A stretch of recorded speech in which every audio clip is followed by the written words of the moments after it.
আমি দেখাচ্ছি, এটা হলো গাড়ির ডিসপ্লে, লোকেশন এবং ক্যামেরা। ক্লিয়ার ভাবে দেখাচ্ছি আমি, আসলে ক্লিয়ার ভাবে দেখেন। এটা এখানে চালু করে নেই, এখানে ইউএসবি পোর্ট দেখা যেতেছে, তারপরে এই মেমোরি কার্ড দেখা যেতেছে, তারপরে এটা হলো চার্জার, 12 ভোল্টের চার্জার। এটা গাড়ি থেকে চার্জ দিতে হবে। তারপরে দ্বিতীয় জিনিস দেখি, এটা একটা কেবল দেখেন, এটা মনে হয় কোনো একটা কিছু হবে। তারপরে ঠিক আছে, এগুলো ক্যামেরার কেবল, মানে দেখেন মানে গাড়ির সামনে থেকে পিছনে পর্যন্ত নিয়ে যাওয়ার জন্য একটা লম্বা কেবল দিচ্ছে।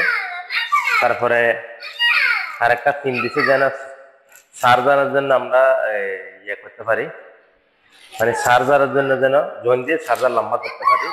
দাঁড়াও, তারপরে এটাই হলো, এটা চিনতেছেন আপনারা, এটা হলো গাড়ির চার্জার। গাড়ি থেকে দিয়ে এটা ওই ট্যাপের মধ্যে দিতে হবে চার্জার। তারপর এখানে এটা হলো ক্যামেরা, দেখা যাচ্ছে ক্যামেরা, এটা হলো পিছনের ক্যামেরাটা, এটা পিছনে লাগাবো। তারপরে এরা আমাকে দেখা যাচ্ছে একটা ক্যামেরা আছে, কিন্তু এখানে দেখতেছি আসলে ক্যামেরা আছে একটা। এই টিমের মধ্যে যে জিনিসটা একটু খারাপ লাগে, এরা সামান দেয় একটা, দিয়ে দেয় একটা।